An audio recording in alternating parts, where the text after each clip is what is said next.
Thank you so much for joining us tonight. My name is Barry Erickson, and I'm Community Engagement Coordinator here at Wheaton Public Library. Tonight, we're delighted to bring you another art demonstration in partnership with the DuPage Art League. Founded over 60 years ago, the DuPage Art League is dedicated to promoting and encouraging the visual arts through classes, workshops, gallery exhibits, and public programs like this one. We are grateful to the DuPage Art League for arranging tonight's demonstration by artist Christopher Hughes. After living abroad as a child, Christopher studied fine arts and business. Now, with over 600 completed works, he has earned recognition and awards in competitions in Texas and Illinois. Chris has been a member of the DuPage Art League and the Naperville Art League for over 18 years. He's led an artist critique group since 2020, and upon entering active retirement, started teaching 3 years ago. So please join me in welcoming Christopher. Thank you. Big thank you to Barry for having me here with the Wheaton, also to Sue Thomas with the DuPage Art League and the group there to encourage and inspire us. So what I wanted to do tonight is that I want to get us ready for plein air painting, because that's coming up on May 2nd. And DuPage Art League has a program which you can see on our website, the schedule. But we'll spend the summer every Friday going to someplace, sometimes in a city scene, but a lot of times out in the forest preserves. And we do plein air painting there.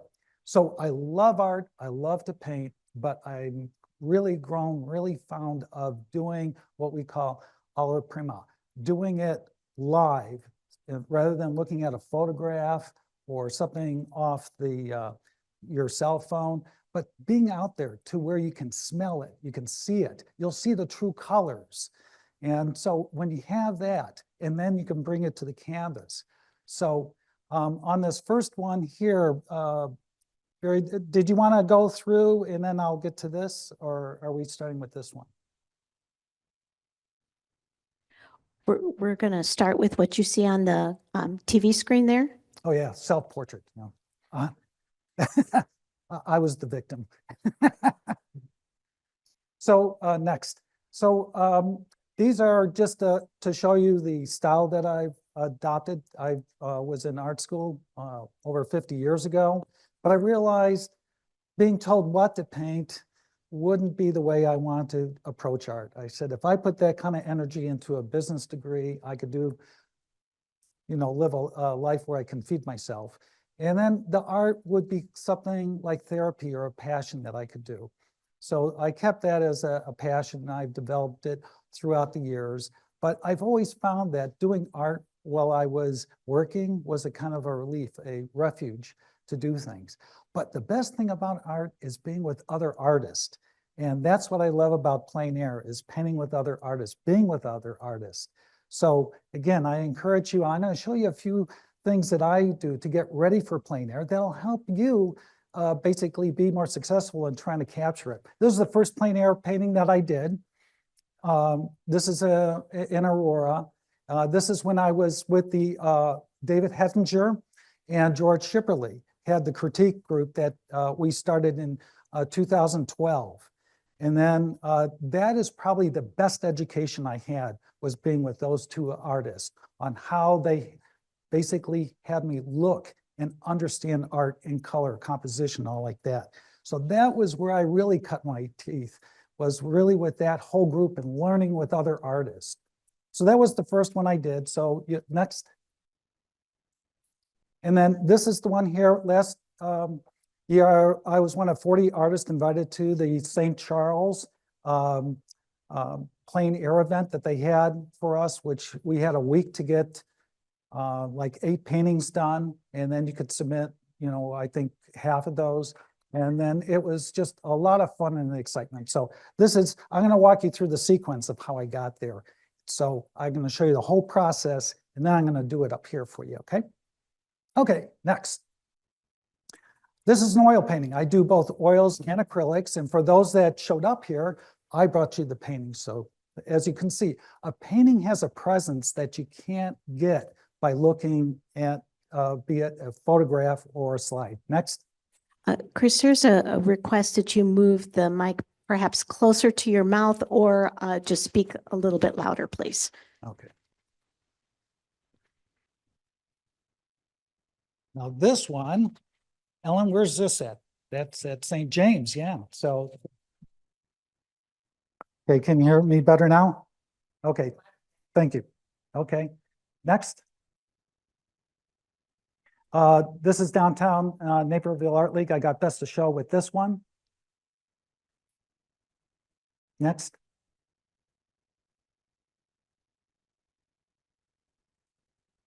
And then again, just doing still lifes. Next. Oh, that's my mom eating. I just thought I'd try to, you know, people eating and stuff like that. Have the portrait have something like that. So next. I'm very whimsical. I have a whole series on grocery stores. So I thought this one is Chicks Gone Wild. And it's big. It's 30 by 40. Next. And there's another. There's the rabbits and the scale swinging. So it's kind of fun. I just have so much fun with it. So next. And that's another oil painting that I did in waterfalls. I love waterfalls, and that's what I'm going to demonstrate for you today. Okay, next. Okay, so here we are in St. Charles.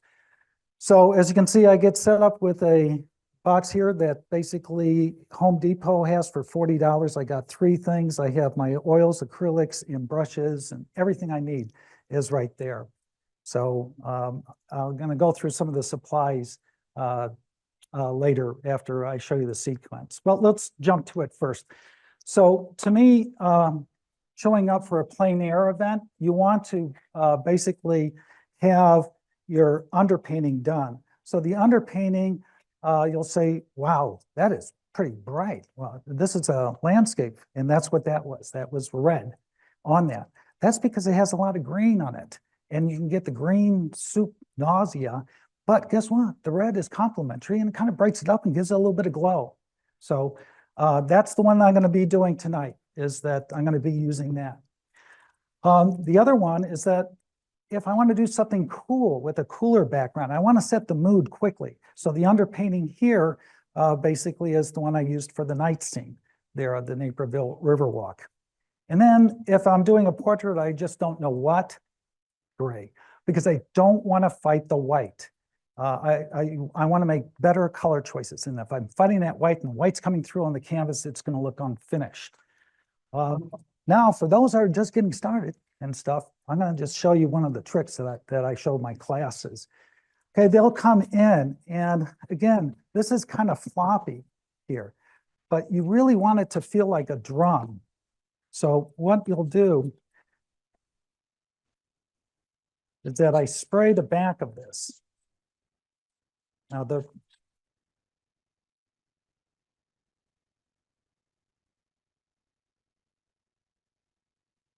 okay, and by the time we get through this sequence here, that'll sound like a drum. Okay, next. So I'm getting set here. I'm already preset with the it's cadmium red light is what I'm using. Okay, very translucent. Next. Okay, next, I'm just trying to get the composition that I'm looking at. And that's probably one of the hardest things that plein air painters have is where to paint. You know what? There's so many areas of interest. Where can you paint? So I'm trying to get, I say, yeah, I like water, I like the stream. So I'm setting and I'm using certain principles, and I'll go through that as I'm painting. But right now with this, I'm just kind of setting the composition. I'm not too worried about the color at this particular point. Next. Okay, now I'm saying, okay, I got the composition, I got my values in. Now I'm going to start laying some colors, and I'm going to accent some of the dark ones. Next. Okay, I'm a half an hour into this. Okay, this whole event took me about 2.5 hours, 3 hours to get this done. Okay, now I'm starting to throw colors at that, kind of mixing the colors. And again, I'm working with acrylic. Acrylic dries in 15 minutes to half an hour, okay? So I'm mixing them all up, kind of blending, working with some of the lights. And what I recognize here is that I have a sky, and I have most of that sky being reflected in the water. So I want to establish that color in the sky and then dumb it down and darken it as it hits the water. Next. Okay, now I'm just starting to apply the colors, build it up, make the rocks believable. I'm not really looking at the shape of the rocks. I'm kind of making it up because I want the rocks closer to me to be a little bit bigger. The other ones, I'm kind of breaking them up. I'm trying to make them look natural. I'm not trying to basically make it as realistic as possible, but I'm trying to capture the essence of the scene without going crazy with detail. Next. Okay, now I have my horizontal lines well established. Now I need some vertical lines. So that's where a tree comes in handy. So put it in the tree. Now there are several trees and yeah, I decided not to paint them all. So just put in, I edit it out. Next. Okay, and I think this is the final one here. So now I'm basically done here. I darkened it up and ready for varnish. Okay. So that's what I'm going to show you. So rather than kind of explain it while I'm going along, you'll know where we're going. Okay. Okay, so let's get started. Oh, there's something else. Oh, is there another one? Okay. We never say painting's finished, it's abandoned. And then did you want to go through the photographs before you start painting? Oh, yeah. Okay. So when you show up at a plein air site, since the light's always changing, it's probably not a bad idea to get your phone out and take the picture of the site. So that's what you'll do. So on this particular site that we're going to, so we're all going to Costa Rica together, okay? So this is outside the city of San Jose, their capital. It's to the north and east of it, and that's more the mountain region. So when you take a photograph, you'll notice that it's not capturing all the colors, especially the shadows. It's just not showing those cools. So what you could do on your phone is that you can go to your adjustment on that photo or edit, and then you go to your first color wheel and you basically saturate it a little bit. So go to the next one. Skip to that one, to the end one. Keep on going there. So now what we've done is that I've enhanced the colors to where it feels more like where I'm at. And that's the problem where students are using photographs. If you print a photograph, you're only seeing about 250,000 colors. It sounds like a lot, but your eye can see 2 to 3 million. And this will see about 1 million. So this is why it's somewhat three-dimensional, but not totally three-dimensional. So it's important that you start out with because we're showing up at plein air in the morning, and that light's constantly changing.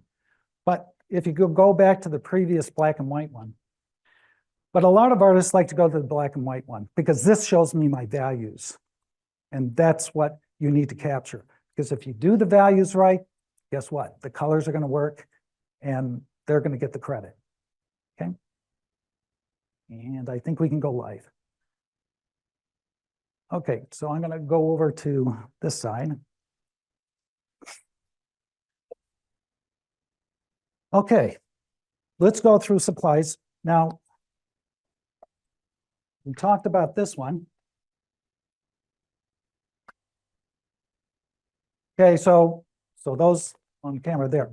So this is nice and tight. You want it to be tight, so it's thing. So especially sitting around, they will do that. So make sure that you're working with that so your brush goes across it nice and smooth, so that'll happen. But this is a staple back. I like the better quality where they tuck it back. It doesn't get the dog ears. Yeah, you can see the staples here. The advantage of the staples is that if I'm going to sell this and send it overseas, or you're going to send it to a relative, you can take it off, roll it up, and store it or mail it. But this one, yeah, but this one doesn't get the dog ears like the other canvases do.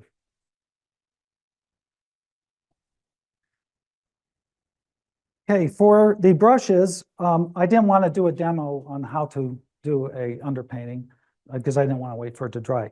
But I like 2 brushes. I like the rosemary brushes. Those are handmade in England. In fact, I brought their catalog up here. They have everything from squirrel hair to sable to synthetics that they have. But it's just been a real game changer for the people in my classes that have gone to these. So I have basically I like the long handle ones. I normally will paint at an easel. This is going to be a good experience for me painting down. But you want to hold the brush like this. A lot of students aren't holding the brush the best they can. They hold it like a pencil where they're digging into the canvas. You want to smooth it on there. So you want to brush it on like you're almost putting on makeup. Not that I do, but if you did. Okay, so then there's the royal. I like the royals because guess what? When I'm done with plein air, I can open this up, put the brush in there, seal it, and wash it at home. So this is where that comes in handy. But this brush will cost $3 to $4. This will be twice that at $8, but it's worth it. And if you go to oils, it's a sable, it's $16. But I don't understand why there's student grade paints and brushes. Treat yourself to the best. Why? I can't even paint with the student grade stuff. So, to start out with, go for the better quality. Okay, I also, when I do plein air painting, I bring as few brushes as I can. It's preference. Everybody has preference. Some people like angles. Some people like, I'm basically like my haircut, flat top, okay? Then I have those brushes. I carry them both in rosemary and in the royals that I have. Now, as far as the paints that I have the Ultrec and the Golden. And you want to have this organized because I want to get to it fast. So I have my cool colors here. And I like to think of painting. I love to cook, so I kind of think of colors as cooking, okay? This is my spice, my reds. My warm colors are here. Then I have the cool colors here. Then I have the neutrals there. So when I need colors, now when I'm sitting at a site, I'm not going to grab but half of these usually. And we're going to start out with the palette. Now on acrylic palette, as you can see, there's no holes in here for my thumb. But as you know, acrylic will dry in 15 minutes to half an hour. I can get these two for $6 at Jewel. And I can put a lid on it and keep it moist that way. So to start out with acrylics, it's a different strategy than with oil. With oil, you can lay out your whole palette with all your colors, and then you go right for it. I'm going to do it in sequence. So I'm going to first only do what's necessary. So it's very close to what's called the Zorn palette. So he doesn't allow a blue. He has cadmium red light, yellow ochre, titanium white, and black. That's all he has. And he was an artist in the early 1900s that did portraitures. And his portraitures, you would think that he had lots of different colors. So right here, as you can see, I have the blue team or the cool team and the hot spicy team on the other side. So I'm going to just use a touch of yellow ochre. And for my neutral colors, just to get going, I'm just going to use my neutral gray. Now, another thing with acrylics, since they're drying, why am I using gray when I can take black and white? I want to be more consistent. And acrylics basically drying so fast and mixing, and I'm already you're gonna see, I'm gonna be doing quite a bit of, it'll be like being at those Japanese restaurants here soon. Okay, so there's my titanium white. We'll do that. Okay, so looking at the waterfall that I had, I'm going to now go ahead and start. So I usually will hold my palette like this, so I have that. So what I'm going to first do is that I'm going to just put purple in here, and I want to just go right. As a lot of my students know, my favorite color is purple because it's on the fence. It could be on the cool side or a little bit of warm side. Okay, when you're starting out, you want to establish your horizontal line. So what I want to do is that on this particular waterfall, I'm looking up at it, but I know what's behind it. And so I'm going to actually kind of raise it up. So I'm going to change the horizontal line. So usually what you want to do we have what's called the principle of the 1/3 principle. So I'll put the dots here. So usually you want to position things in these areas here. So I'm going, and to me, the painting's all about the waterfall. That's where I'm going to focus on. So this is where I want it to be. I want it to be in this 1/3 zone right here. And then I'm going to then have this other side that's feeding into it, right like that. I'm allowing for more room out here because I'm now on the photograph where I'm looking up, I want to see what's behind here. I'm sorry, Chris, can we move the canvas so that we can see it a little bit better? Because we're getting your hand and your head in the way a little bit. Okay. Okay. I gotta learn how Yeah, I know you aren't used to working Yeah, horizontally either, so we're asking a Oh. lot. Okay, so then I have this waterfall here. So I'm just kind of establishing, it'll go kind of down here. And then I'm going to take this 1/3 line here, and I'm going to bring that in here like this. So I'm just establishing a line. So this is the important line here.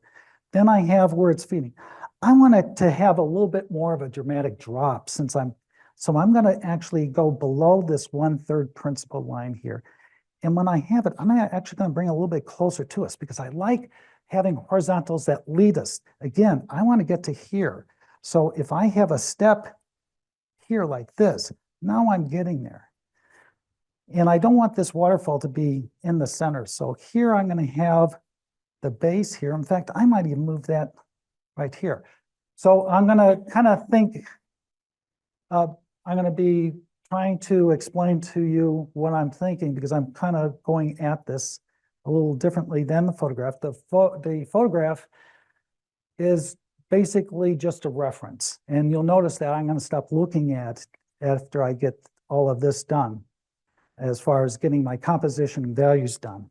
Okay, so I have now this coming down here, but what could be interesting that I can make out here?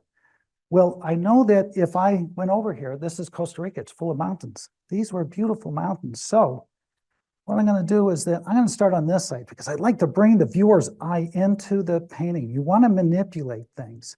So I'm going to kind of put another horizontal line just above here. And then maybe put in another mountain here. Okay. So this is where the waterfall will be. Then I have, I want to create a vignette because I have all this water coming at me. I don't want it to feel, how am I doing? Yeah, I need to back off. Okay, so here I'm going to put the other rock in place here like this. And again, here's this 1/3 principle here, and there's a reason for it. We want to manipulate the eye to go into the painting and then stay in the painting. We want to create this circular effect here. Okay, so we got the composition now done. Now we have to go after our values. So this is where I'll reference my black and white photograph here. Okay, so again, I know that the darkest area, believe it or not, is not looking at this very fun area because it's getting all this reflective quality of all the water. This is actually my darkest area here. But as artists, we can move mountains, we can move anything.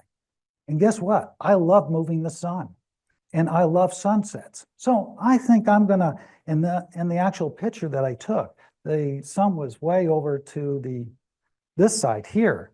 I'm gonna move it over here because I would like to have the light here. And I'm thinking, yeah, let's go ahead and make this the dark area here. So this is going to be the dark area in here. We'll have all these rocks in here. We'll go in there, we'll clean that up. But I just want to just roughly put in some areas where the rocks would be. Then when this waterfall comes down, I want it to actually hit a side of a rock right here. Okay, so we'll do that. In fact, I'm going to bring in some gray paint into my purple paint here. Kind of, this is going to be where the water line would be here. And we'll go in here, like, now there'll be the trees that will be here and some of the vines and stuff that'll be down here. But I have this cave that's here. It's kind of sunken in here, so I'm going to grab this as one of my darker areas in here, so we'll do that. And that's going to come right down to here. And then these rocks will pick up reflective light. So I've got the angle going down here. I got that angle going down here. Okay, now we're ready to go and start our value painting on here. So go ahead and give that. Now, when you have water in your brush, a lot of people fill it up like they're going to be drinking the water, but don't do that. You want to, now this is a plastic handle, and if I put the brush in the plastic handle, there's no problem. But I take my expensive rosemary brush and I put it in there.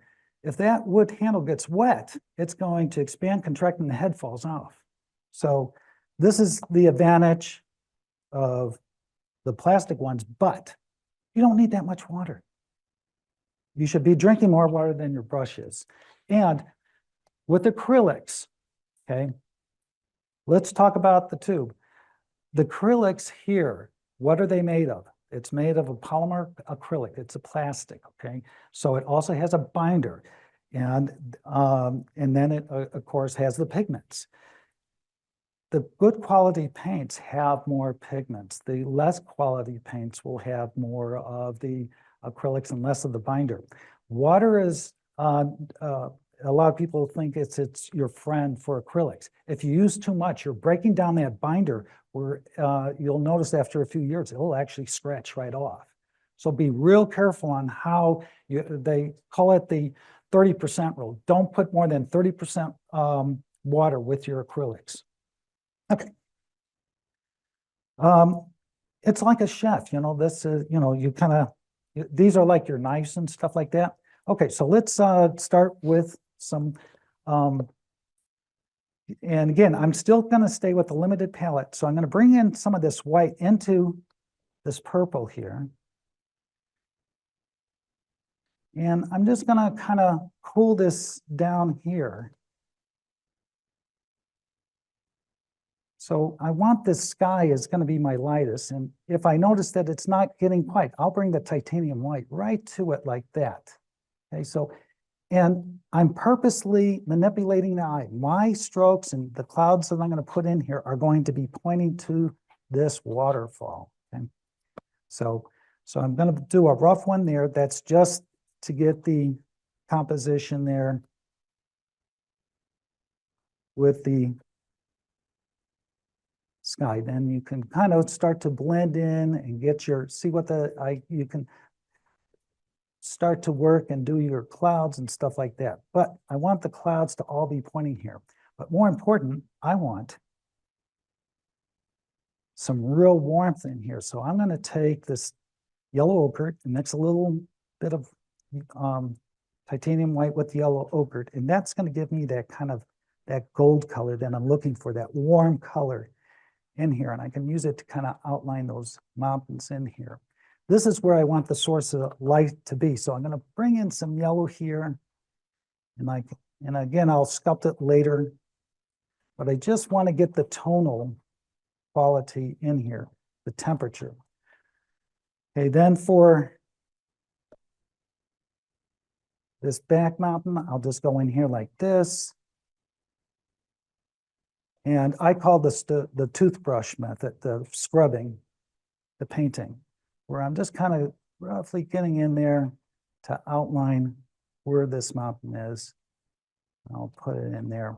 Now this mountain is going to be closer to me. So as distance goes away, you lose your other colors and they become blue. That's why in the distance, a lot of mountains look blue because they've lost their reds and yellows. But if I take yellow ochre and gray, now this is what the Zorn method showed us, is that it'll kind of appear somewhat green. Again, I'm just looking to get the rough. We'll go up back in here and clean that up later. And then I'm going to have this kind of a field in here that's going to be grassed. So this is what was hidden behind this waterfall, was these mountains and this big area of a rainforest. Okay, so we have that. And then I want to kind of create a little bit of a vignette here in this corner here. So I'll darken that down to help bring the eye there. And taking a little bit of this. As you can see, I'm mixing the colors right on here. Monet was famous for doing that. He basically would take tubes right out of, or his paint right out of the tubes, and he'd just go ahead and he mix everything on there. Okay, so now I'm starting to get somewhat of some movement. You want to create movement with your sky. So the next thing is that since I have that, I want to go ahead and bring that same color in here, but a little bit on the darker side here. But I'm going to add a little bit of ultramarine. So I'm going to start adding more colors, you're going to see. So I'm going to add a touch of ultramarine. And my sky will actually benefit with some more blues. You don't want to use one thing of blue. You want to give that your sky some movement in here. Okay, but the water especially, because the water is going to reflect some of these rocks in here, but I just want to get the basic colors in here and tonal qualities in here. So this is going to be a darker, reflective light is darker in water than it is the sky. So we're just going to darken this up a little bit in here. Okay. Bring that in there. Okay. Now for this, for the rocks, we're going to now bring in more colors. And one of the colors I'm going to bring in, if you notice, it was more of a reddish color. So now I'm, again, sticking with the principle, hot goes over here. So I have burnt sienna that's going into the spice team here. Okay, then let's see. I really want to have a sunset. So I think I'm going to bring in some pink and a little bit of cadmium red light in here, even though I do have that color that's kind of coming in behind those colors there.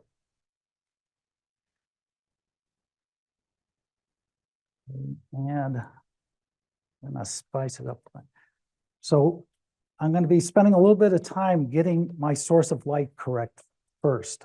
Okay, so here we go with a little bit of pink, a little bit of Naples yellow, and look at what it could do here. So now I can outline this a little bit more.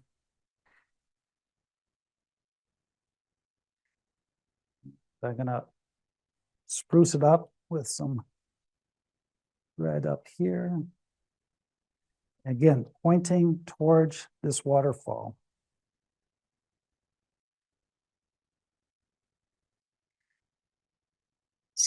Excuse me, Chris, while you're working on the sky there, someone asks, do you suggest using different blues like in the sky than in the water? I want to use the same blues. Now, one blue that I like to put in is this teal. Here, we'll go right for it now. Teal is a great color to have, especially since this is a tropical rainforest. So it's to make it look more tropical. Teal is actually, and I'll show you, I'll put a little bit of that, a little bit of this ultramarine blue and a little bit of white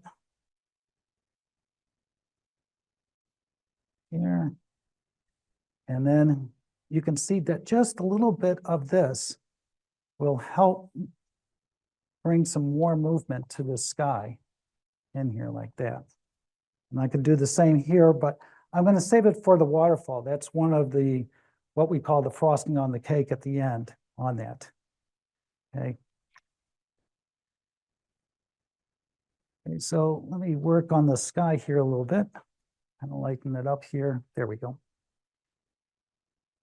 Okay, now we're really lightening that up. Again, I'm using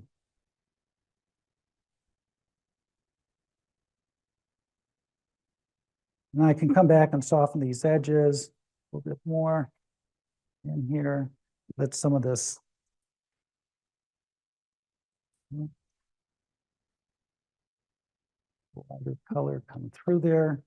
And everybody wants to know, what color is it that you can paint the sky? It's lots of, and it's done by layers. So I'm going to bring in this a little bit too much yellow on this. So I'm going to bring in some pink to tone down that yellow here and make it a little bit more in harmony with the other stuff. So I'm going to come back and fix that later. Okay, so the color that I like to use to get the rocks on this is, again, purple and burnt sienna. Look at what this really gives a nice color in here that we will get the, let's see. Okay, here's the colors here. Got burnt sienna. I'm going to add a little gray to it. And that's the color I was looking for.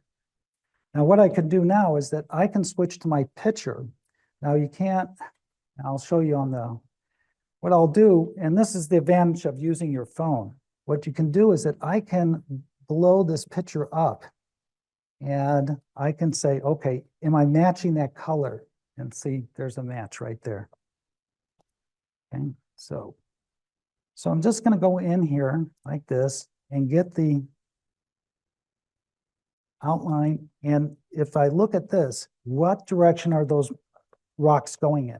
They're going in that direction. So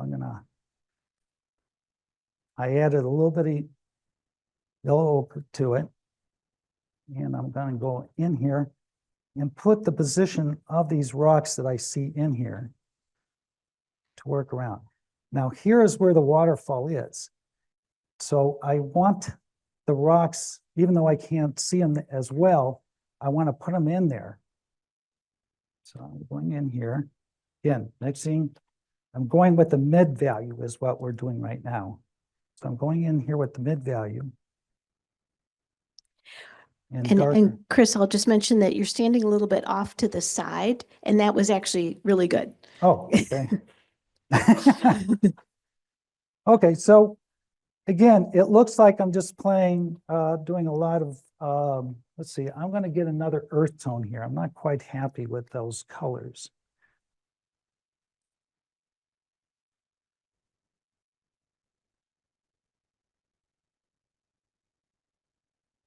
But I want to work from lighter to darker tones in these rocks because the light's coming from here. So I need to have shadows in, behind these rocks here. So I will have like, and you'll see that eventually you will see the rocks here as I put the highlights on them. But again, I want to put the darker values. Now, if I wasn't doing this in oils, the strategy should usually be you want to work from light to dark because you can make a lighter color darker, but you can't make the darker color lighter. It's harder to do the darker color while it's still wet, lighter. Okay, so we're going in here. Now I'm adding burnt umber to this. And I'm going to bring in the gray here. The gray is a nice, it allows that to go from a dark tone to a lighter tone in here. Okay, so I've got that.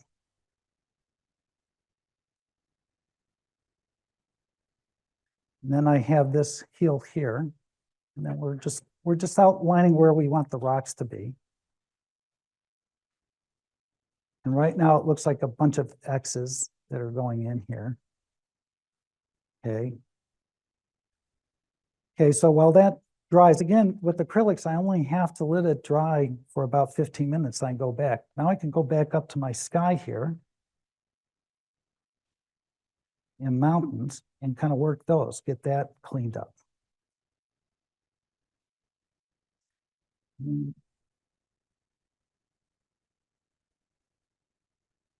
And adding a little bit of gray to dumb down that blue there.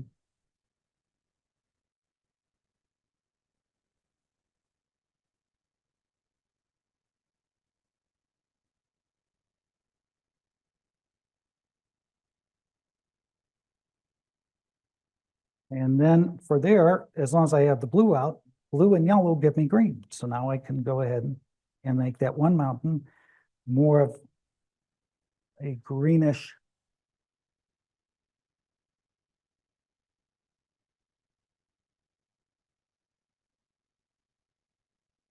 And then I can add a little bit of blue as it comes closer to me. That blue, that green will get a little bit darker. And I'll just go ahead and bring that in here, make this more like a valley.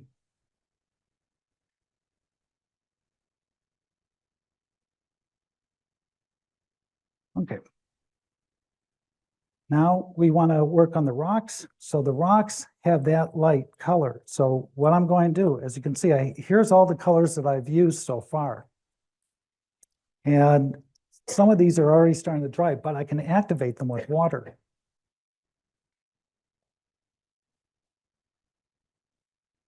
Okay, so if the rocks are here and they're starting to get hit with that light is going to be this yellow ochre that I have with a little bit of gray.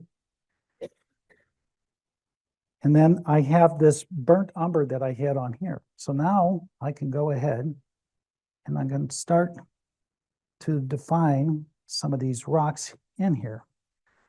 And I'm going to start near the waterfall in here.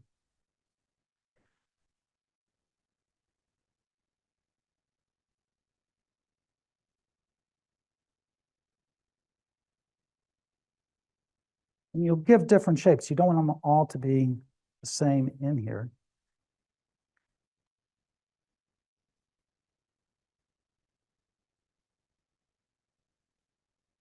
And then I know that there's a little reddish kind of color to these rocks. So I can start to bring that in too. So I'm mixing this right in here like that.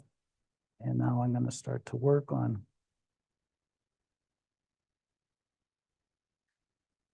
almost like a checkerboard is what I'm overlapping.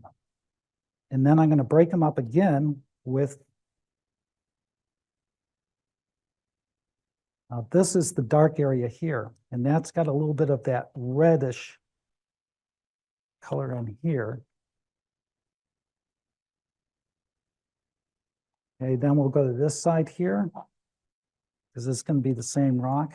Now again, it's kind of still looking, when I step back, it's still looking flat.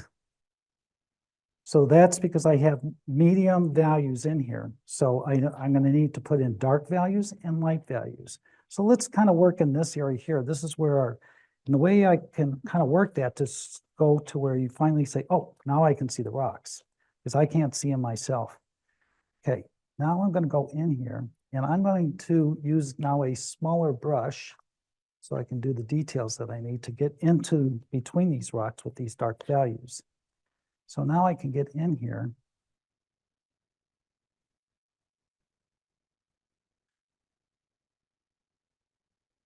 And I'm just painting the values into these areas here.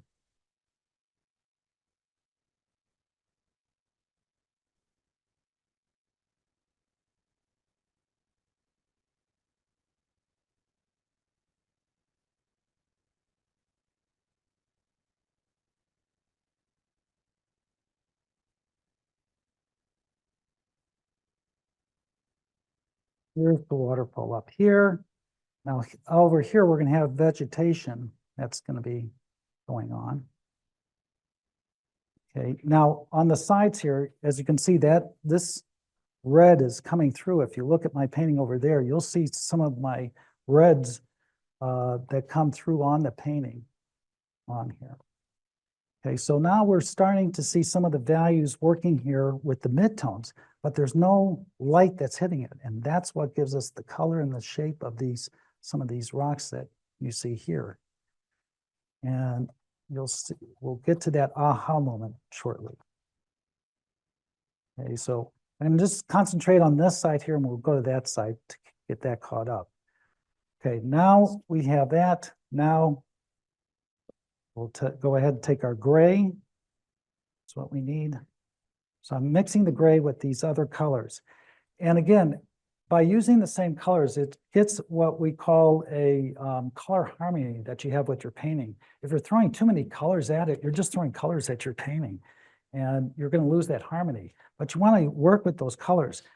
I don't want to always use white to lighten up a color. The white will dumb it down. What you want to do is, again, what will lighten this up is the yellow. You want to use a warm color. So I can go in here like this, and then I can start to bring in some of these colors here with that. And then just by bringing them in here,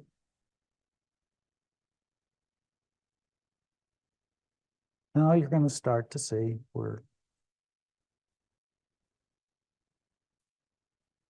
they're rocks. Now I need to bring in some red with some umber, because here is kind of like almost like a highlight area. So I'm taking the yellow with the red here, and I'm going in here with just a streak like this. And just this little brush stroke on like that now is giving it some feeling of being some rocks in here on that. Now, it's still not kind of cleaned up yet, and I'm going to show you how you clean that up. Okay, again, just staying focused there. The shadows need to have more blue. It's just a deep purple, so we need to bring some more colors to that shadow. And again, a photograph won't show it, but shadows are cool colors. So don't use black. Black will be like a hole in your canvas. So you want to use the blue here. And I'm putting in the purple here, and maybe a touch of gray. And we can go in here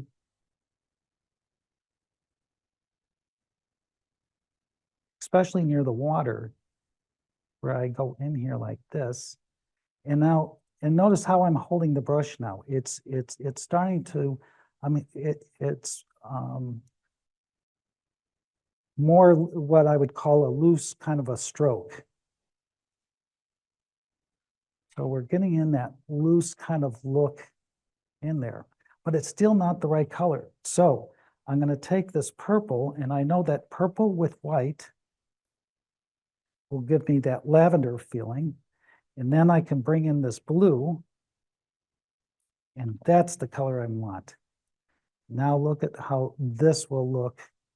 Here, I'll put it on this side so you can see as I outline these rocks here.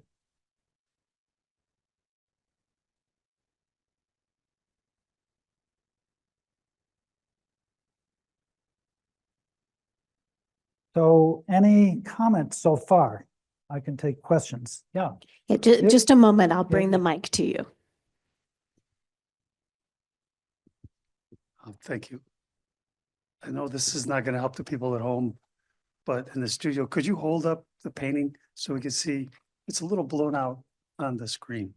Yeah. Oh, yeah. Okay. Okay. Thanks. Other questions from our in-person audience? Just a second. Yes. Did you use, what color did you use for your background? And why did you select that color? And what does that do to the paint colors that you're painting Okay. onto it? Yes, so I chose that color because, again, I wanted to set the tone. And the cadmium red is a warm color, and it's a warm place. It's in the rainforest. So I wanted to set that. Also, the complementary color to green is red. So I wanted to use in the red family because it'll give that glow to the painting, as you see with that painting there. And I don't know if I did it on that one, but you'll see it that if you look at the paintings close up, it helps with the color. Otherwise, it just becomes too green. It breaks it up. Again, we have a lot of folks that are watching online, a lot of folks that are here. We have a lot, we have a community of artists. So I invite other people, if they have comments or feedback on this, on what they do with their underpainting. If anybody wants to volunteer how they work with their underpaintings, that we can all learn from. And while you're doing, yeah. Yeah, any other questions while we're kind of in this pause or transition point? Okay. Okay, so I'm again, I'm at the blue with the ultramarine blue with the purple in here. And I'm going to go ahead and finish these here in this.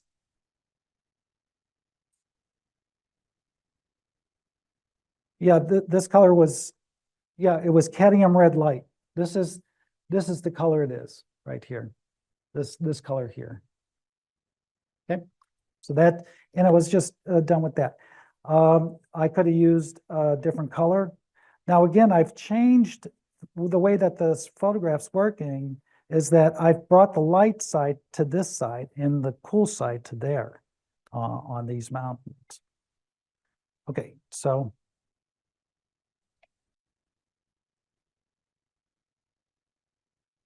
Okay, now I'm going to take, I need to tone down these rocks here. So I'm going to take my burnt sienna. I'm going to spruce it up with a little bit of red because I want to be a little bit truer to the color that's in these mountains here. So again, I'm just kind of working the colors in here. And then I have this foreground there. Okay, well, that's drying there. I've also decided to, you see the trees that are, or I see the trees that are up here in this area here. So I want to bring some green down in here, and that'll also, so to get that color, we're going to take ultramarine blue.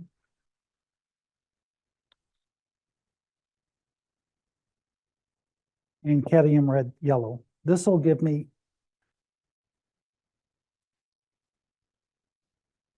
kind of a, I have the color here, but I wanted to show you how to mix it yourself. It's more of a yellow green is what it'd be like. And as artists, that's one thing I encourage you to do. Work with limited number of colors and make your colors, because it'll just make your painting a lot more unified with the colors that you have in here. Okay, so I'm just gonna, since I know that this is going to be this kind of a light, warm green in here, so I'm gonna go ahead and put these trees in. And then I'm gonna also bring in some cadmium to tone them down a little bit there. So if I look at this, this has got the greens that are coming into here, but I also want to put these in the back. So I'm going to go more on the blue side here, but I'm going to use this, and I'm going to put in a line of trees behind this waterfall. Because when I start the waterfall, I want some darkness behind it. But I'm going to first put in this kind of green. Because again, you're in the rainforest, you've got all kinds of greens. And in landscapes, that's one of the colors that you'll learn how to do really well is there's red greens, there's blue greens. There's so many different colors of greens that you have in here. Okay, so we have this kind of hill now or mountain here with the trees that are also going to add a backdrop to our waterfall that we're going to go ahead and put in. Okay, we're doing really good on time, aren't we? Okay, good. So we're basically about an hour into this right now. Okay, so I like to usually at this point, what I'll do is that I say, okay, how's it going on here? So a suggestion that I give students and myself that I try to listen to, and is that you stop an hour into it and you take a picture of your painting, and then you go to, I go to my painting of my photo here. Oh, that's my granddaughter. Okay. So yeah, she's my favorite model now. Okay, so I have my, I'm going to show it to the audience here. So I have my picture of my painting here, and now I'm going to go ahead and hit my button to the edit sign. And then I'm going to go to the first, can you guys see that there? Oh, oh. There's a glare there. Oh, it's me, not the phone. Okay, can you see it now? Okay, so I'm going to go to this first color wheel, and then I'm going to go to black and white on that. That's going to show me, am I getting my values? Okay, so it's like, okay, I'm getting the values. I got my lightest lights in the is the sky. If the sky is showing movement, the clouds need some help. I understand that. There's a lot of things, but I'm basically there. I know that there's processes that artists will start from the top and they give you a finished painting going all the way down. There's no right or wrong way. It's the kind of what you feel, and try different methods. You're going to find something that fits you. And like when I'm doing a portrait, it's done a little bit different. It's a different process. It has to be a little bit more exact. These trees don't care if I got them right, or the rocks don't care. This is more kind of like being out there, being loose, and just kind of letting the painting talk to you as you're working it. Okay, so I see that. Yeah, okay, we're on track here. So, okay, so. Okay, so how's that red? Does this red background for you guys, is it bothering? Is it overkill to you, or do you think it's making it more dramatic? Okay. Yeah, and that's what you want to do. You want to create drama. How do you keep?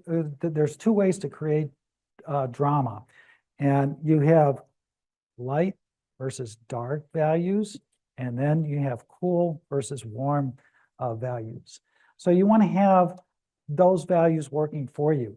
But plein air, actually, do you know who's credited with plein air that nobody hears about?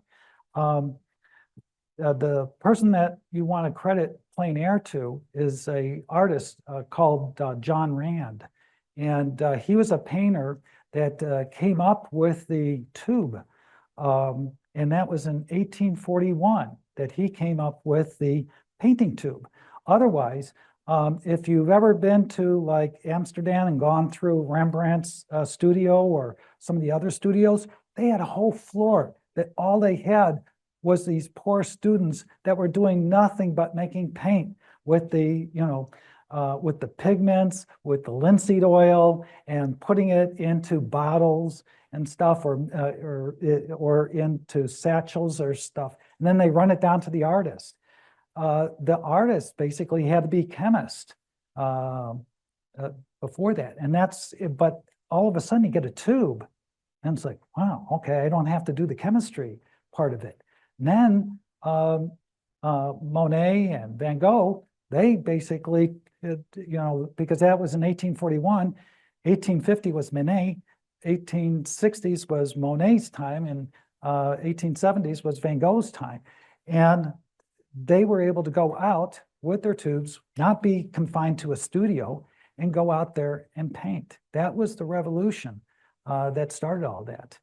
And then from tubes, then we got into acrylics. Acrylics came because of plastics being invented in 1907. There was Roman Haas was one of the companies that came up with it, but it wasn't until the 1950s. And it was a company called Golden that came up with paint, but it was meant for house paint. But then artists said, wait, something that dries, and then they came up with the golden paints and acrylics. Acrylics have come a long way. I tried acrylics back when I started in at Utah State, is where I went to for art school. And I started there, and they were not very good. So I just abandoned and went to oils at that point. But Liquitex finally got the colors right, and now there's a lot of good colors. But I suggest to you, if you're going to get paints, get them from the UK, France, or the USA. There's a lot of stuff from China or Africa and stuff. Even Winsor & Newton has a brand that's made in China and Africa. Do not get those. The oils, paints just have too much linseed. You squeeze it out, there's very little pigment in it. So again, getting the right supplies is very important. Okay, let's get back to painting here. But That's our history lesson.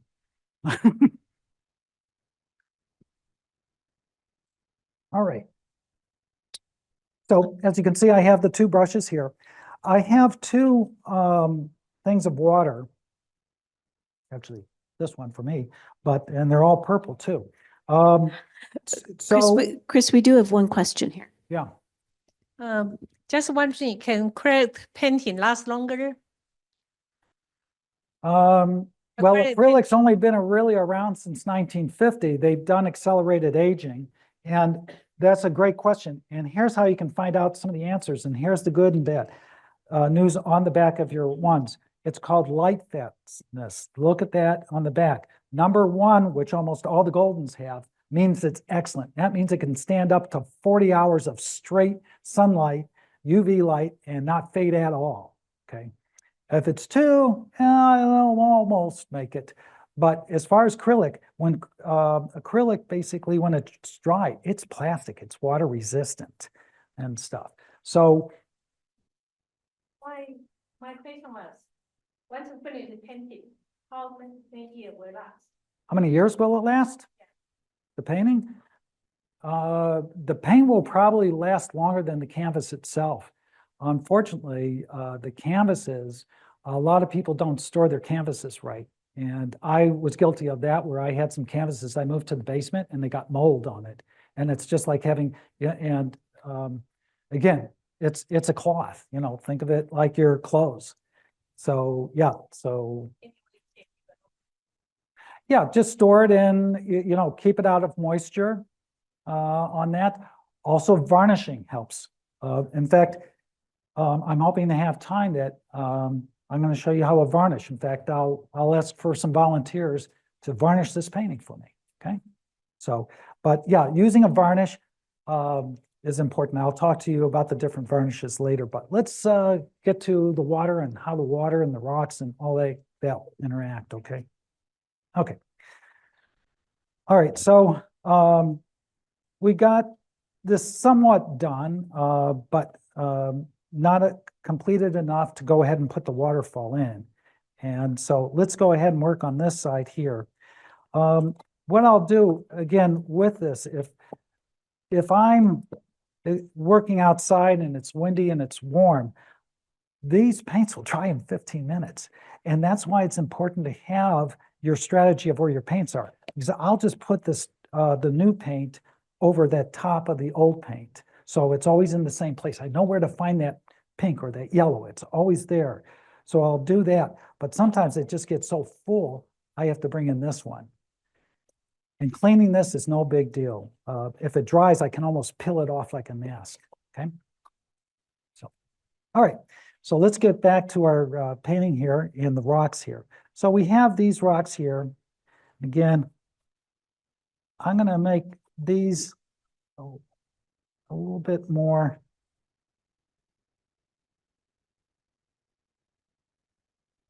on the kind of in that kind of family here where it's, that's the color I was looking for. It has kind of a grayish greenish because the mold and other stuff wants to adhere to it. So we'll just go ahead and put in a few outlines here of some. I try not to line them up like tic-tac-toe. I try to make them different sizes, shapes, and stuff. It's like if you were to paint a flower vase and stuff, you want to show your flowers kind of like going in different directions. And even, some that have lost their petals and stuff.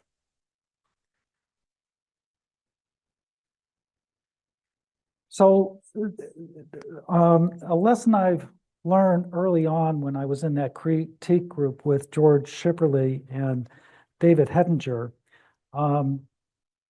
is that they would question me, where did you get that ideal from? I said, oh, it was in National Geographic. Well, Chris, that photographer took a lot of time to do that. And that is, if you make a painting from that image from National Geographic, you can't put that into, display that in a show or anything because you don't have the copyrights to that image. So, you know, but how did you know how to paint that? He says, if you're going to paint something, take the photograph yourself. He said, and I had lots of cameras and stuff. So I said, yeah. He says, go out there, get out there. I want you to paint something that you've been out there, that I want to be able to smell it. I want to be able to feel the breeze that you did while you did your painting. So that was an aha moment for me, because it got me outside, and then I was working from photographs I took myself. I owned that image and stuff. But more important, like what I'm working on now, I knew what was behind it. I know what colors, or I could manipulate it, because a photograph isn't going to have the composition like this at all. There. Okay, so we have this side of the rocks. There's probably some more work that I could do with accenting them. So I'm gonna tie these down a little bit. But as you can see, just by putting this, see what the dark value does to the rocks here by me just putting it in here like that. And it's the dark values that show off these kind of toned down colors. Now, again, I'm saving my most lightest colors for the very, very end. Because what I want to do is that this is about the waterfall, and I don't want anything to take away from the waterfall. So all of this is basically, what is the purpose of your painting? What are you trying to do? So everything I'm doing, I need to do from the clouds coming in to this darkness coming in to help show off the water that we're going to put in shortly on that. Okay, now I'm going to, again, there's some more work I can do on that, and I'll do it with a smaller brush.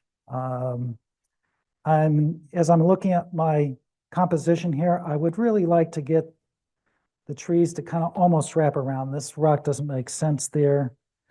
Now, the question you might have asked me is, oh, Chris, when I noticed in your photograph, there was some trees on the side here. Why aren't you doing that? I did do a painting on this particular scene in oils when I first got back. I tried to do a painting of places I visited as soon as I get back, because it's kind of like fresh in my mind. And it's like, and I was just so anxious to do that waterfall. And I did it exactly as I saw it. And it wasn't working as a painting, because those trees with the strong vertical was competing with the vertical that I had of the waterfall. To me, the vertical is all about the waterfall. So that's what I was trying to do. Okay, so I have this kind of bluish green in here, kind of cooling down the colors because they're coming in here. This is my cool side of the painting. This is the warm side. And so let's go for these big rocks. There's a big rock here that'll kind of anchor it in here. And I want to get that in here because when we bring the water down here, we're going to splash it all over here, and it's going to reflect on this rock. So I got to put this big rock in. So let's go ahead and do a big rock in here. So we had it coming in from like this side here. So a lot of folks will look at the rocks. If you look at the ones of Niagara Falls that I have there, what I did to there is that I first said, what is the shape if I drained all of the water? So I kind of did a composition of the rocks. So you can feel that those rocks are sitting on other rocks and stuff. So I need to do the same thing here. You start with the dark, and then I'm going to bring in the midtones and the light tones to do it. So I have this rock going here, and then I want this rock here pointing, almost like a person. In fact, I like putting faces in my rocks. And clouds, it's fun to put like animals and stuff. So have fun with your painting. Again, the average time that a person will spend in a museum, even at good quality museums, they'll spend maybe 5 minutes looking at a painting they really care about. Unfortunately, you go to the museums, Like my favorite one is Museum d'Orsay, which is across from the Louvre. That's where all the Impressionist is. And at that museum, it's so annoying. I'm looking at a painting and people are sticking their cameras or phones to take the picture. And it's like, they're taking more time taking a picture of it than sitting and enjoying it, that painting. But if they really like your painting, they're going to look at it for 5 minutes, okay? But look at all the time you spent. So what's the important part? The important part is that you're doing something that you're enjoying. You know, do it in your own style. Some people delight. I have students that do beautiful, detailed work. I mean, they take 2-3 months to do a painting, but they're happy. And their paintings are beautiful. And I have other people that can do a painting in basically 1 session, and they're happy. So think of it's basically what is working for you. Because again, the painting, people will look at it. Do you have a painting that we say, I've seen it once, that's okay. Or you have a painting that basically somebody says, you know what, I would like to bring that home. Or, hey, that's a painting I not only want to bring home, but I want to look at it every day. And if you can create that same painting for yourself, wow, just think what that would be. So you want to bring in, and especially a place that has meaning to you, a place that you've really enjoyed. Now, this is the first time I had a dip in water. Just to let you know, I've been painting with these acrylics the whole time, and this is the first time I've actually it got dry on me where I had to touch some water to get it. So you don't need a lot of water to do it. Okay, so I'm going to have this rock. See, you can move. You can move the sun, you can move the rocks. So we've got this rock here that's pointing at this waterfall there. And then I'm just thinking here, when I look at it, it goes off the page to create a vignette, but you know what? I think the water might be dark enough that I might be able to get by with just having another rock maybe in here. So don't fall in love with a certain part of your painting and say, hey, I can't change it and stuff. Take a step back and say, yep, this is what I'm going to do it'll help improve it. But usually, to be honest with you, most people put too much in their painting. It's more of a thing of what can you edit out sometimes.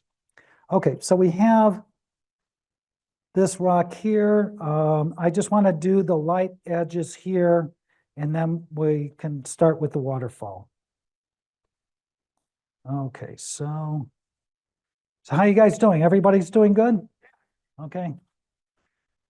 All right, so here, and I tell you, if you want to learn anything, become a teacher.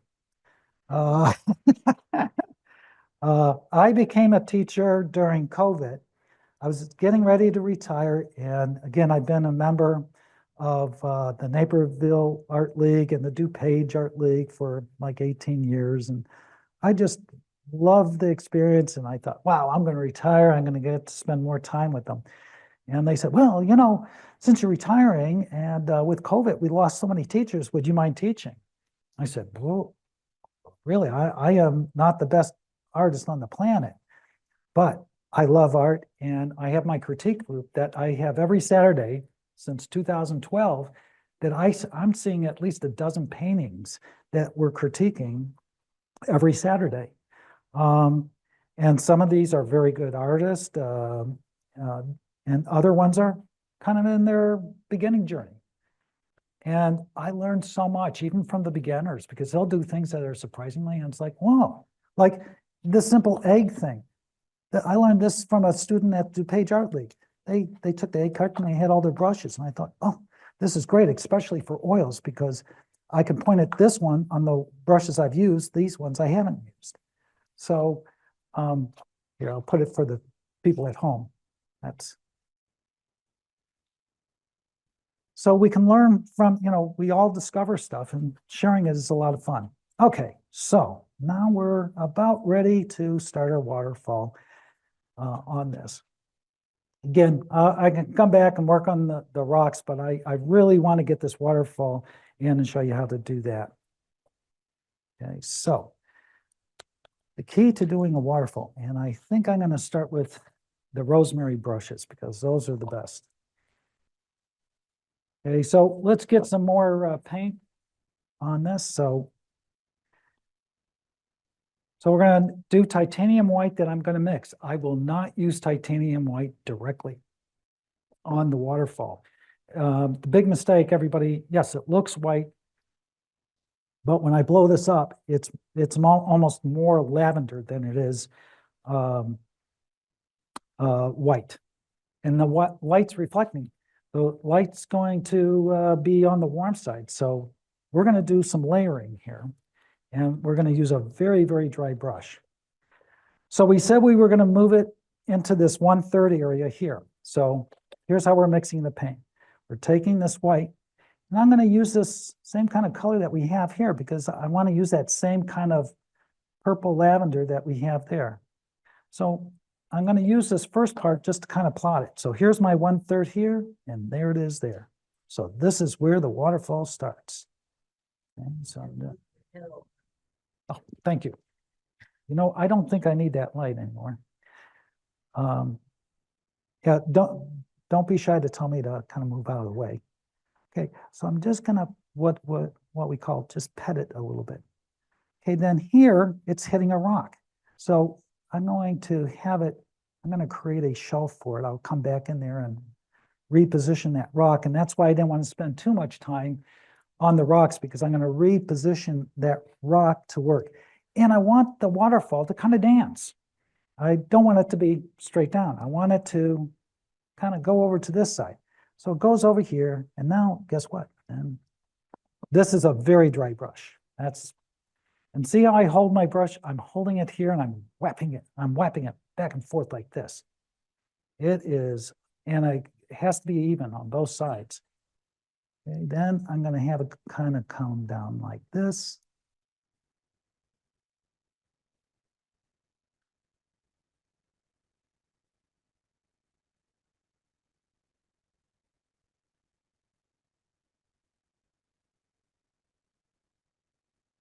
So again, I just want to get the beginning parts of it because we're going to come back and then it hits this rock. So it's going to go over, jog over this way, but I need it to also go over this way. We're going to have it do a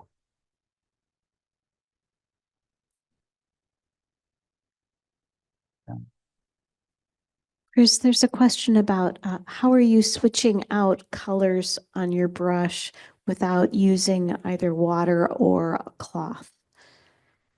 I'm not, I like working with dirty brushes because it kind of blends the colors. But if I do it, they didn't see me off to the side, kind of swishing off some of it.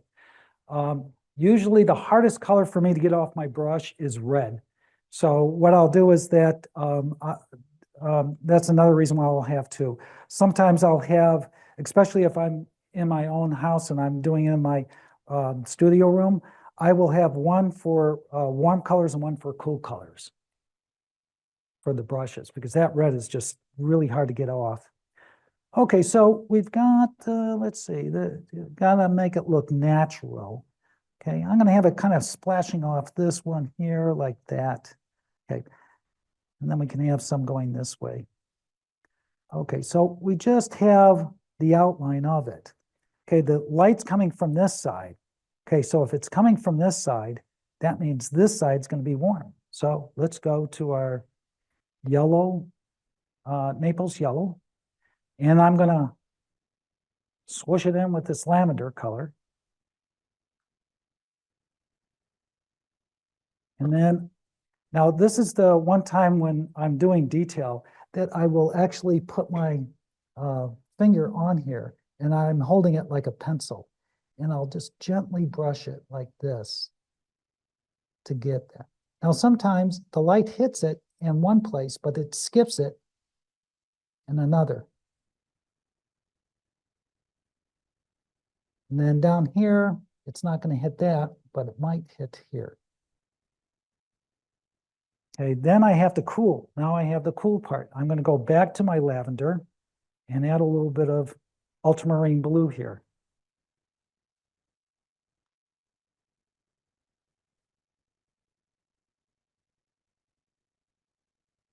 Okay, now I have that color here.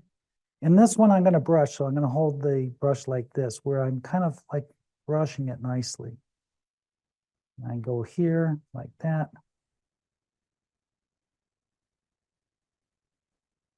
You can even have a little line going down here like this. That's kind of hitting on its own if you wanted to. But that's why you want to create the rocks first, is to have it hitting, where you can see some of it. We're going to cover some of that because when I look at it, there are areas where you can't see through it, and especially in the shadows. So I'm using ultramarine blue, gray, and white. And I'm going to find areas where I'm going to have it be on the kind of this side here.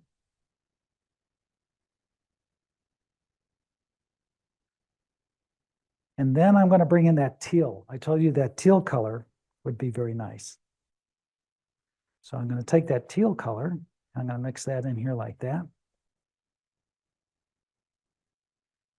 Okay, bring in that teal color. And that's kind of magical color. Gives a feeling of, can you see that color, how that color is working?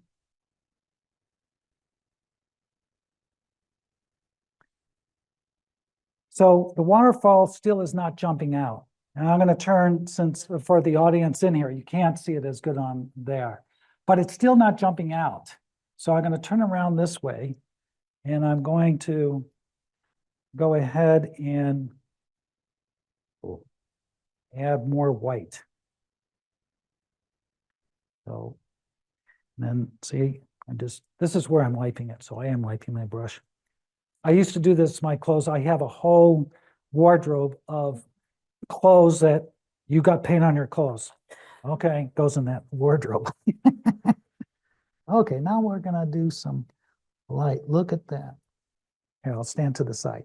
See, you don't want to overdo it. It's kind of like frosting on a cake. It's kind of it's got that teal color in it. Okay, and then we come to the end, and then where it splashes. And this is the fun area. You can make noise while you paint too. Like when we were kids. Have fun with it. So yeah, have it splatter and kind of create some action.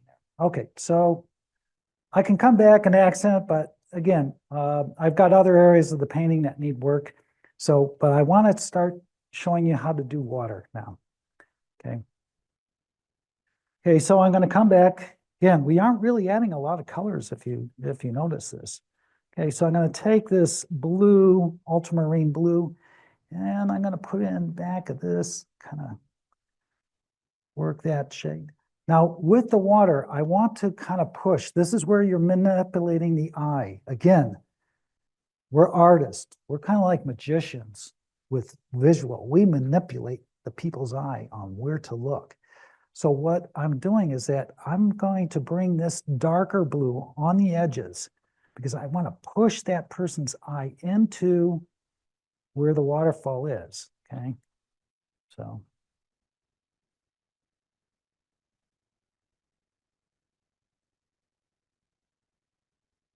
And I'm adding the lavender color to it.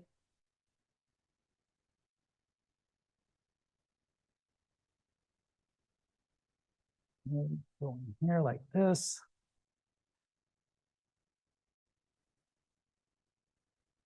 Go in here like that.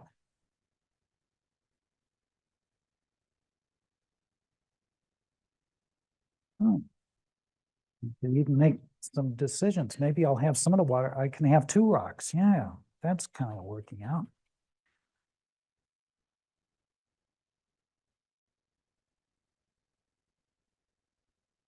Okay, ultramarine blue, touch of this.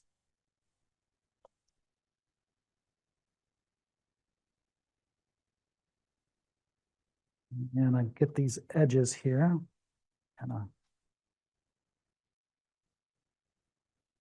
Okay, so we got just the color, but like the what we did with the sky, I need to bring in some other values in there, but so I'm going to take the lavender color and I'm going to lighten it up. And I'm going to manipulate the eye to go to that waterfall this way. And I call this my Zorro technique. This is making the Z of the Zorro.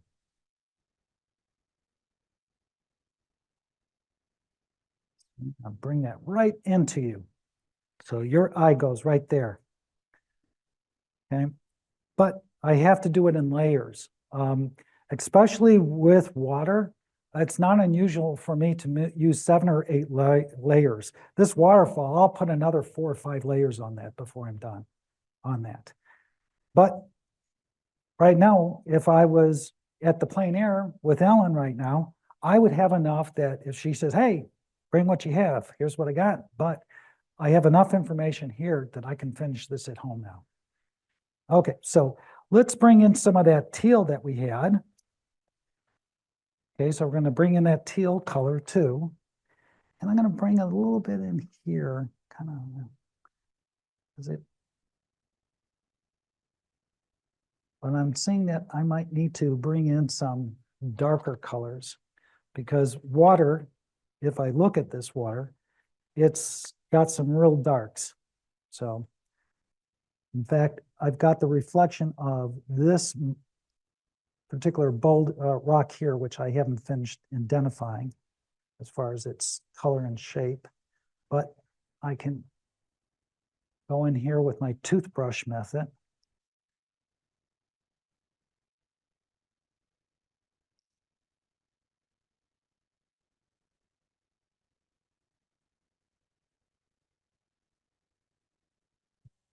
And bring in the dark, because what will make those lights appear even lighter is that if I put some darkness in here like this.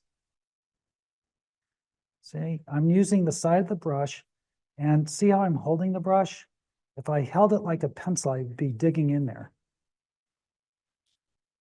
But I also have these reflective rocks. Guess what? I got to put that reflective rock color in there too. So I'm going to take my gray with my burnt sienna, pull that in there, and bring in some of these colors of these rocks in here too. And Chris, we've got a question here. Yes. Question about the teal, you know, you used it in the water. Is that common for you to take one, like, that's so out of range with the other colors you used? Is that kind of an attraction to your paint? Use that as a eye catcher or an eye grabber? I probably wouldn't use it for water here in Illinois because it has more of a tropical feel to me, the teal But blue. it's so out of range with other colors, even than what you're doing now. Yeah, Is it just to attract your eye to that? Do you do that often? Again, like this is Costa Rica, so it's a tropical area. So think of Florida. Florida, we have those vibrant pinks and those teal colors. When we see those colors, we think of Florida, tropical. So that's what that's how I use that. Okay, because it just seemed out of range with the other ones. With the rest. And that's why I put the teal, and that's a really good point. If you have a color that you only have in one area of the painting, you want to repeat it elsewhere. So I have the teal up here in the sky. Now I got to work the sky. There's a lot of work in clouds, but there's teal there, there's teal here, therefore there's teal here. So you mentioned that you used the teal because it was a tropical location. Hypothetically, if this was, say, Starved Rock in Illinois, what color might you use instead then? Well, I would use like Starved Rock, the water is so far creviced in there, it doesn't get a lot of light. It's really dark. It's dark and muddy. But I would go ahead and have the purple because purple denotes that it's cool. Water is cool, but it's reflecting all that kind of olive green color all around it. So I would put splashes of that in there. Again, I've seen artists do, certain colors and it's like, it works. So go for it. Okay, so now let's see. We have the water, but I'm still not happy with this water. So I need to bring, again, the surrounding area has that kind of that brownish yellow ochre color to it. So I'm going to put some of that color that will be somewhat reflective in here.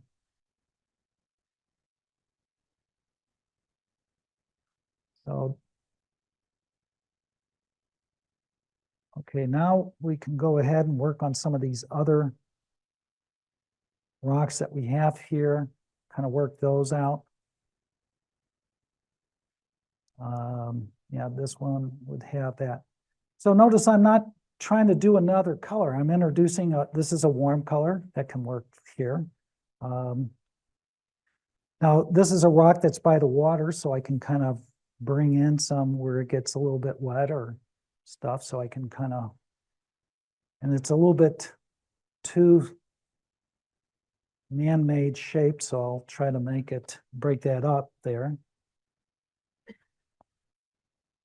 Kind of, and then gradually kind of work. But again, there's no black in my palette. Where I do like to use black is I like to use black with yellow to get that olive green color in there. And then we have that in there like that. Now, I'm going to bring in my little brush to do some details on rocks and stuff. And I'm not going to do it on the whole thing, but I can use, here, I'll show you that. So again, if you take a close look at the rocks here, when I take a look at them, there's scratches, there's cracks in the rocks and stuff like that. So the way that I can kind of bring them is that I can go in here and I can kind of do with the small brush, just kind of put a little bit of texture in these rocks here and there. And as you can see, doing it fairly quickly will give it more of a three-dimensional look. And then I'm going to warm up the rocks because they're looking a little on the flat side to me. So now this is a little bit too light, I think. Yeah. Don't be afraid to kind of say, oh, does this work here? Or I can go in here and do what I did with the dark color is I'm going to go in here with this.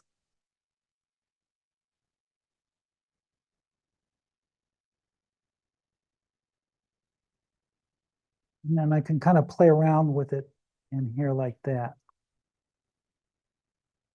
And you see with those few strokes here, how it's kind of bringing some more shapes to these rocks here that we have. Can break them up.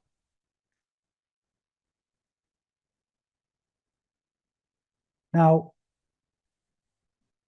when you look at this, I'm not doing anything that's really, I don't think that difficult that you yourselves could not do. Just follow this sequence. As you can see, I'm only using 2 brushes and stuff on this. So, so what I would do at this particular point is that I'd say, yep, let's do the cleanup. So basically I've got the painting the way I want it, but it doesn't wow me at this particular point. I probably need another full hour to get this painting the way I want it. But I'm walking away from that site now, having put this together to where I can, here I'll show it, to where I can now kind of do the detail that I want to. I have my photo reference on there. I can really make the sky a lot better, and it won't take me long there. But once I get that sky and that light, I need to have these rocks reflect that light there. But I want to just kind of share with you, this is the process to get there. Everybody's very anxious to go for, here's the waterfall here, you know, and I'm going to make it like that. Just stay true to your process and be open to changes that you'll do. So I think I'm going to keep the composition as is, but I'm going to clean up. This has a little bit too much orange. It looks like it's on fire here. So I'll go ahead and clean that up. But what I wanted to do is kind of show you, I'm going to go ahead, if somebody wanted to come up here and do a varnish, but I'm going to varnish half this painting and show you what it does for your painting. Because the problem with acrylics, now, one thing I could do now with this acrylics, I can cover it up. So when I open this up tomorrow and work on it, I'll have those colors, you know, ready to go. So, but the main purpose I want to do is to get you ready to do your painting, be it plein air or anything, that you have a process, that you're organized, that there's thought that's given to it, that you're open to like suggestions on here that you can do. But let's go ahead and let's talk varnish. Okay, so there's three major varnishes that are out there. You have gloss, satin gloss, and matte. Okay, so which one should I use? Well, if I'm doing a lot of water, like on Niagara Falls there, that's mostly water. It's over 50% water. Yeah, I'm going to use a satin or a gloss on that. But the one that's the night scene of Naperville, it's a night scene.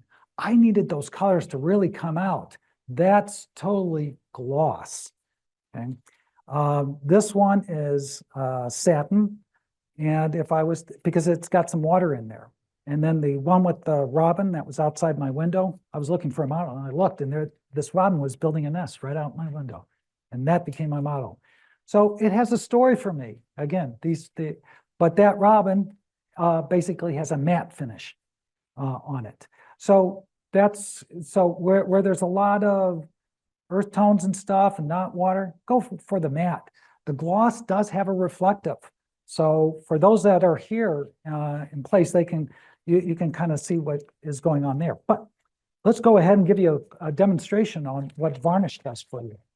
Yeah. Have you ever put the gloss on the water and then matte on like the trees, or have you ever? No, it happened by accident with my oil paints because I was using a little bit too much linseed oil on the layers, and linseed oil will make it glossy. So the problem is you look at the side of the painting, and if it's got some matte, some gloss, then it's going to reflect off. It's not going to look good. Has anybody else ever done that? I've always stick with one. Okay, so let's use the mop. Does anybody want to do it? Does anybody feel like painting? Okay, all right. Now I gave you a chance. Now I'm just going to do this half where the waterfall is. Okay, so what I'm going to do is that I don't like pouring in a dish. I pour it right directly onto the painting. Okay, this is liquid text. This is acrylic, so you can do that. Now I can, as you can see, it's dry to the touch. It's good for a varnish. Oil paint, you're supposed to wait 6 months. But a lot of artists don't have the patience, or they're trying to get into a gallery. So here's the trick they do. For an oil painting, if you want to varnish it, you can use what's called the touch-up varnish. And you can put that on even 2 to 3 weeks after your painting's done. So you can do it that way. But my suggestion is that's got to be brushed on. And you can, depending how thick you put that paint on, you can activate that oil paint. So usually, probably a month, 2 months, you can get by with doing a spray varnish on an oil paint. Okay, that way you aren't activating it. But this one, we shouldn't have any problem. We'll find out. Okay, so I'm just going to do half because I want to show you that oil paint, unfortunately, it dries matte. It doesn't bring out the colors that oil does. Okay, so I'm going to just sprinkle a little bit here. Okay, like we're at the Japanese restaurant, okay? We're putting the oil down on the grill here.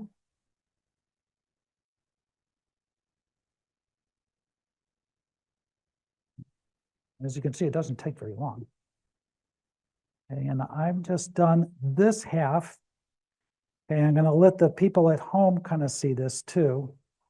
Okay, so, and can you see the difference? This is the varnished side, this is unvarnished. And it's a satin.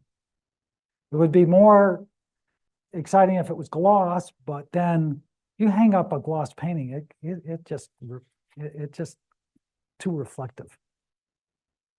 So that's the difference on that.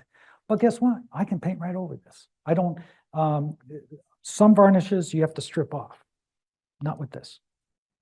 So I can paint right over it and then, but I'll have to revarnish it.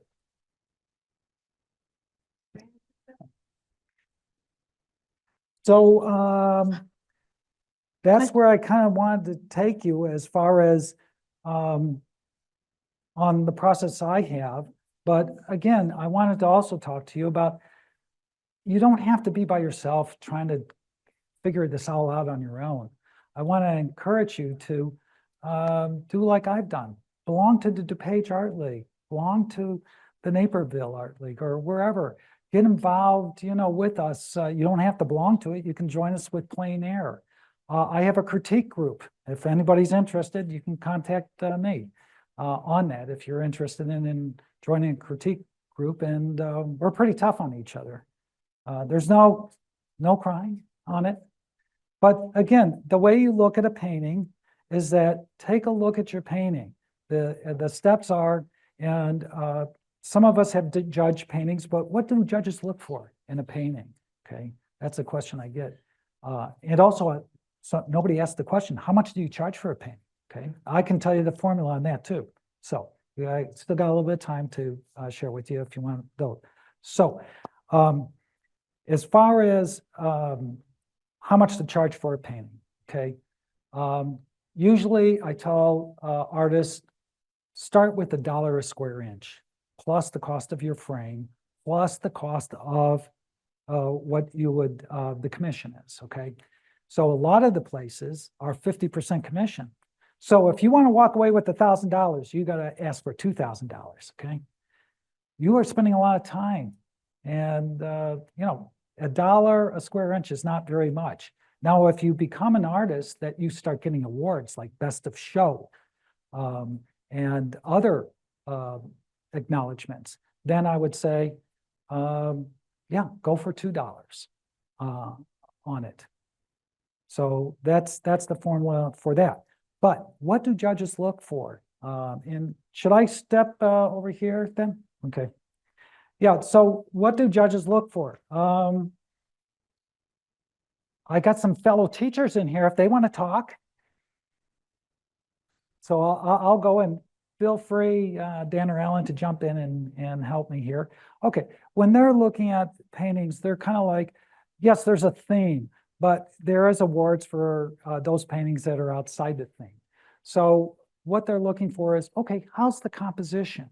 You know, do they have the composition? Is it doing what it needs to be doing?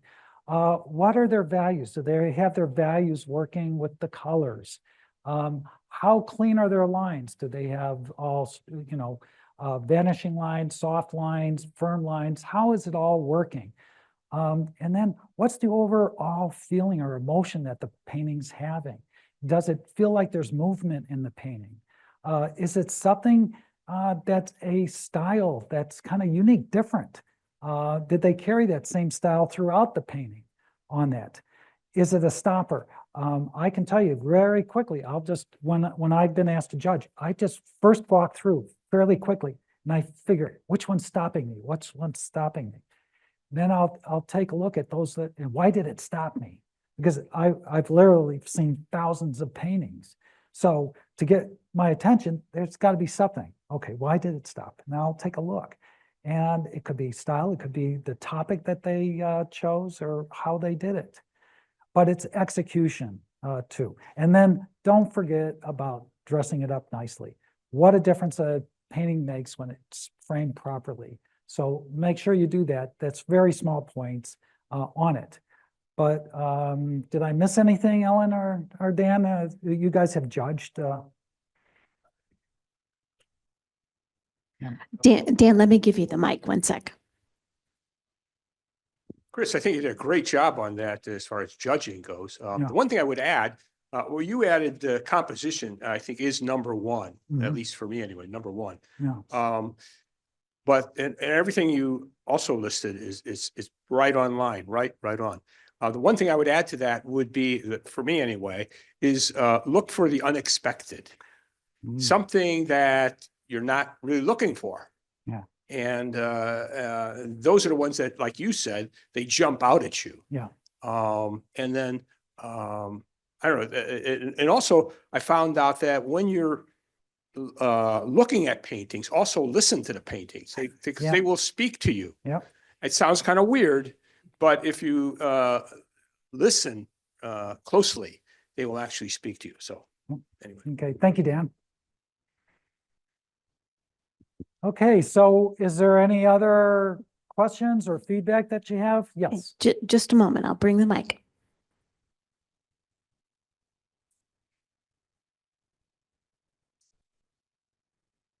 What is this? It, Can you repeat the question? oh, yeah, she wanted to know the location of this.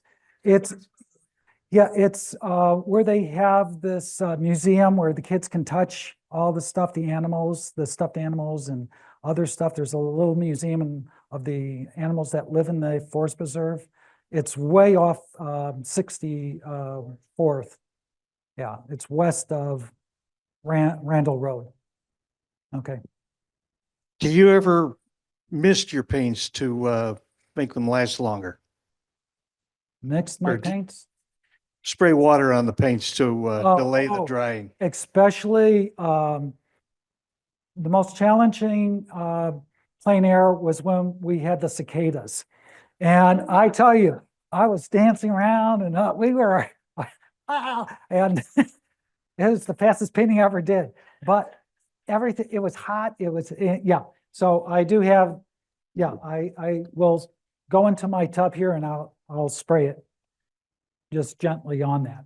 But you could see, I was able to do almost 2 hours here without spraying it until the very end where I had to mix it. Okay, another question. Sorry, but I have to ask. I noticed several times you set your plastic tub down on the painting.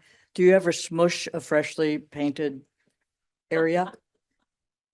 Yeah, this is the first time I'm really painting. I did practice last week because I never paint, I always paint at an easel. So yeah, there probably could have been some marks. Yeah, good point. Yeah. Okay, any other questions? Yeah, just a moment.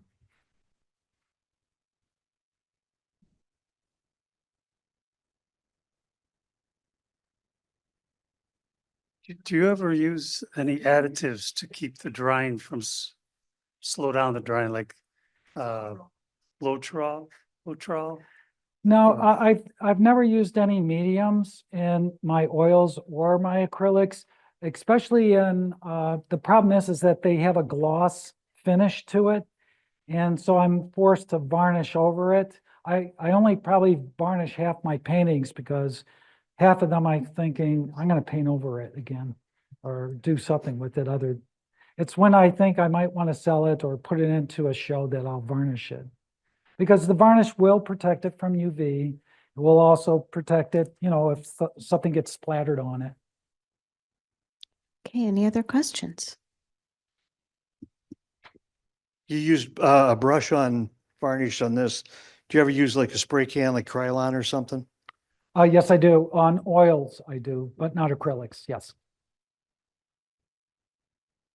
Okay, I'm going to check in the back one more time to see if we've got a virtual audience question. Someone is asking, do you also paint in watercolor? No, I think I need to take Dan's class to go into watercolors correctly because Yeah, he says it's not that difficult, that I should jump in the pool. And I'm running out of room to store my canvas painting, so maybe it'll be easier. What do you think, Dan? Yeah. But I'll have to sign up quickly because his classes and Ellen's classes sell out real fast. All right, well, thank you so much. Appreciate your time and a wonderful demonstration. Just as a reminder, we will be sending out a follow-up email tonight with some great resources in it. And we were able to record tonight's program, so we will send the link, the direct link to the recording to you probably within about a week or so. But thanks again for Yeah, joining thank us. you for coming. Yeah. Take care, everyone. Good night.